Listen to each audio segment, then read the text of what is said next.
Every dream can disappear in a single afternoon. One moment you're providing for your family, and the next you're carrying a cardboard box out of the building where you gave years of your life.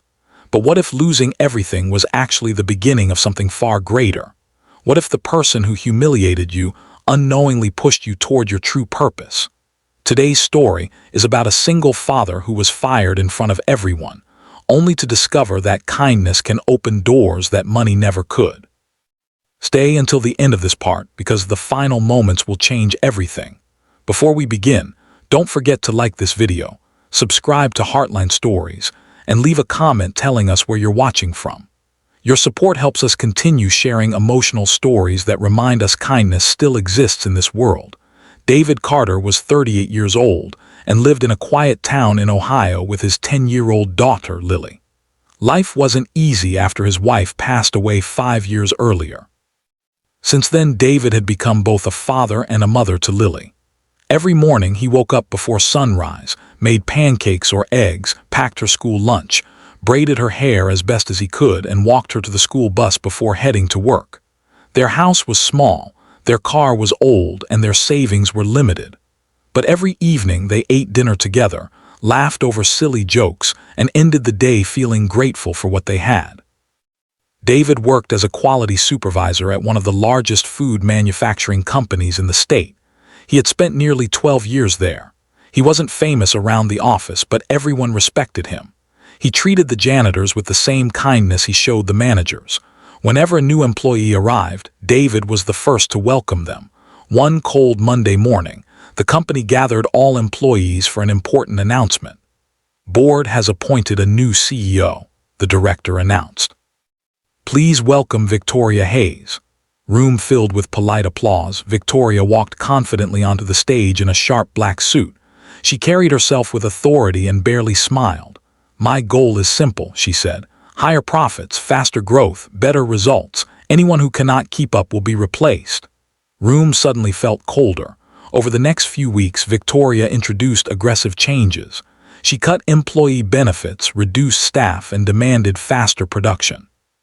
Workers became exhausted, but they were too afraid to complain. David quietly noticed something even more worrying. To reduce costs, cheaper ingredients were being approved for products that families bought every day. One afternoon, during a meeting, David finally spoke. "I understand we want to save money," he said respectfully, "but lowering quality could damage the trust customers have in our products." Several managers looked nervous. Victoria slowly turned toward him. "What's your name?" "David Carter." She folded her arms. "Mr. Carter, do you run this company?" "No, ma'am."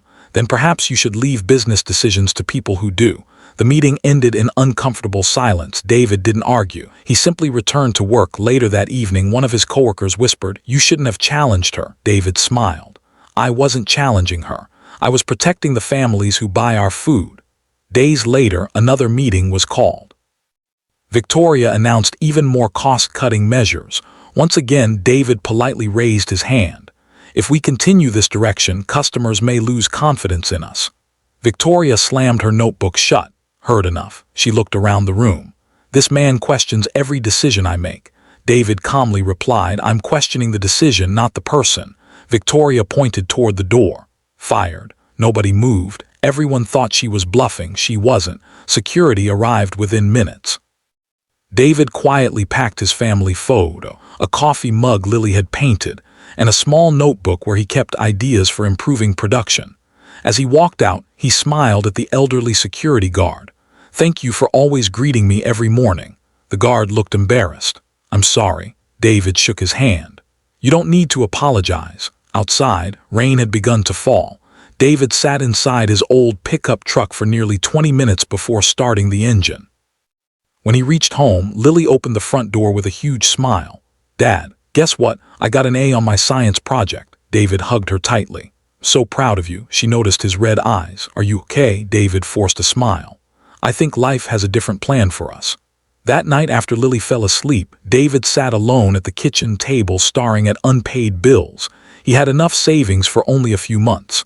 The next morning he updated his resume and began applying for jobs. Weeks passed. Every interview ended the same way. "We're sorry. We've chosen another candidate." We'll keep your resume on file. Rejection letters piled up soon. David accepted temporary work delivering groceries, repairing fences, painting garages, and cleaning warehouses. Some days he worked 14 hours just to keep food on the table. Yet every evening he still smiled when Lily asked how his day had been. One Saturday, while delivering bread to a small retirement home, David noticed an elderly baker named Mr. Walter sitting alone. They started talking. Mr. Walter had owned a famous neighborhood bakery decades earlier before retiring. "I still miss baking," the old man admitted. David smiled. "My daughter says fresh bread smells like happiness." Mr. Walter laughed. "She's right." Before leaving, David helped fix one of the home's broken shelves. "I appreciate that," Mr. Walter said. "It only took a few minutes," David replied. "Kindness always takes less time than people think." Those words stayed with Mr. Walter. A few days later, David and Lily walked through the downtown area after grocery shopping. Rain clouds covered the sky. As they passed an old abandoned building, Lily suddenly stopped. The faded sign above the door read, "Carter's Bakery." The windows were covered in dust. The paint had peeled away. Broken chairs could still be seen inside. Lily looked through the dirty glass. "This place feels lonely."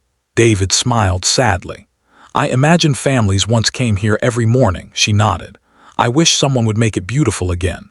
David stared at the empty building for a long moment. Something deep inside him refused to walk away. He didn't know why. Later that week, while delivering supplies to another business, he overheard two real estate agents talking nearby. "That old bakery," one said, "no one wants it. The owner is desperate to sell." David paused. For reasons he couldn't explain, his heart started beating faster. Could this forgotten little bakery become something more than an abandoned building, or was it simply another impossible dream? He drove home with that question echoing in his mind. That night, after Lily went to bed, David quietly opened his savings account on his laptop. He stared at the numbers on the screen. It wasn't much. But for the first time since losing his job, he saw something that looked a little like hope. David sat quietly at the kitchen table, staring at the numbers on his laptop. It wasn't enough to buy a successful business, but it might be enough to buy an old dream that everyone else had forgotten. He closed the computer, looked at a photo of Lily, and whispered, "Maybe this is our chance." The next morning, he called the number on the bakery's "for sale" sign. An elderly woman named Mrs. Alina answered. She had owned the building with her late husband, who had been the town's baker for over 40 years. When David visited the bakery, dust covered every surface. The ovens were old, the walls were cracked, and rain leaked through part of the roof. "I'm sorry it's in this condition," Mrs. Alina said softly. "After my husband passed away, I couldn't keep it running." David slowly walked around the building. Even though it looked broken, he could almost hear the laughter of families who had once gathered there every morning. He smiled. "I'd like to buy it." Alina looked surprised. "Most people wanted to tear it down." David shook his head. "I think it deserves another chance." She smiled with tears in her eyes. "So do I." A few weeks later, the paperwork was complete. David and Lily officially owned the old bakery. Friends thought he had made a terrible decision. "You don't even have enough money to renovate it," one neighbor warned. David simply replied, "Sometimes people invest in buildings. I'm investing in hope." Every day after finishing delivery jobs, David worked late into the night repairing the bakery. One evening, Mr. Walter, the retired baker from the retirement home, arrived carrying an old toolbox. "I heard someone is bringing this place back to life." David smiled. "I could use some help," Mr. Walter laughed. "Then let's bake something worth remembering." Soon, something beautiful began to happen. Neighbors started volunteering. A carpenter repaired broken shelves for free. A local painter donated fresh paint. A plumber fixed leaking pipes without charging anything. High school students helped clean the floors during weekends. No one expected payment. They simply believed in David because he had spent years helping others without asking for anything in return. Lily became everyone's favorite helper. She welcomed volunteers with lemonade, swept the floors, and wrote encouraging notes that she taped to the walls. One note read, "Thank you for helping my dad believe in dreams again." Many volunteers quietly wiped away tears after reading it. 3 months later, Carter's Corner Bakery finally opened. The smell of fresh cinnamon rolls drifted through the streets before sunrise. Customers lined up outside. Some came because they loved fresh bread. Others came because they had heard the story of the single father rebuilding an abandoned bakery. Every customer received the same warm welcome. "Good morning. We're so happy you're here." If someone couldn't afford breakfast, David quietly added an extra loaf of bread to their bag. "If you can, pay it forward someday," he would say. An elderly veteran who lived alone stopped visiting because he had no money. David personally delivered warm bread to his home every Friday. A struggling single mother often came in with her little son. David always slipped an extra muffin into the child's backpack. He never told anyone. Kindness became the bakery's secret ingredient. Within a year, Carter's Corner Bakery became the most loved small business in town. Local newspapers shared David's story. Television reporters interviewed him. People traveled from neighboring cities just to experience the bakery everyone was talking about. One rainy afternoon, the front door opened. David looked up from the counter. His smile faded for just a second. Standing there was Victoria Hayes. The former CEO looked completely different. Her expensive suit had been replaced with simple clothes. Her confident expression had disappeared. She quietly walked toward the counter. "I heard this bakery belonged to you." David nodded politely. "It does." She looked around at the happy customers. "I never imagined this." David smiled. "Life surprises all of us." Victoria lowered her eyes. Company failed. David listened silently. "We kept cutting quality. Customers stopped trusting us. Sales collapsed. Investors pulled out. The board fired me." She took a deep breath. "Spent 8 months looking for work." The first time, David saw genuine regret in her eyes. "I'm sorry for what I did to you." Bakery became unusually quiet. Several customers recognized Victoria. Everyone waited to see David's response. Instead of speaking immediately, David poured a fresh cup of coffee and placed a warm cinnamon roll beside it. "This is for you." Victoria looked confused. "I didn't order food."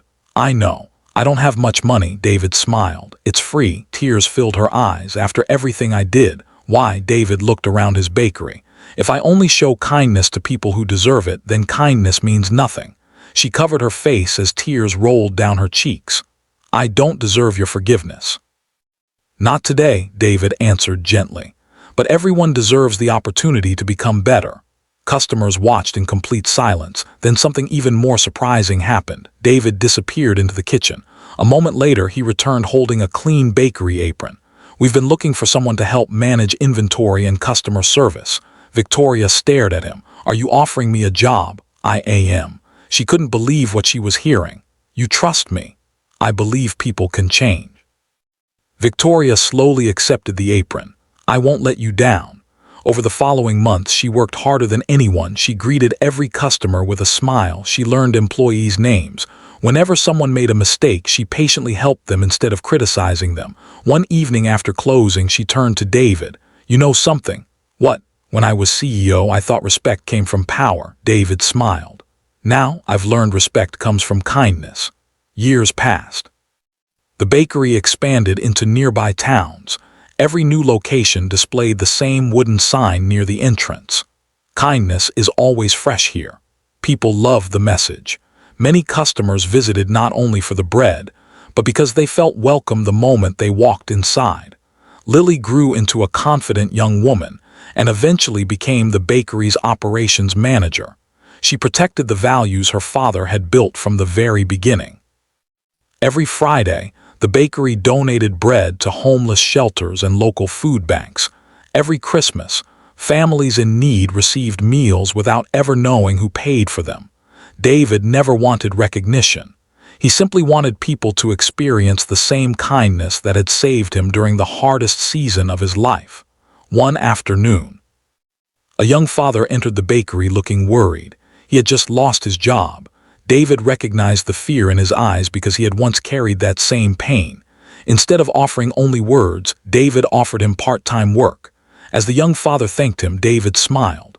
"Someone once gave me hope. Now it's my turn to give it to someone else." That is how kindness changes the world, not through grand speeches, not through wealth or power, but through ordinary people choosing compassion when it matters most.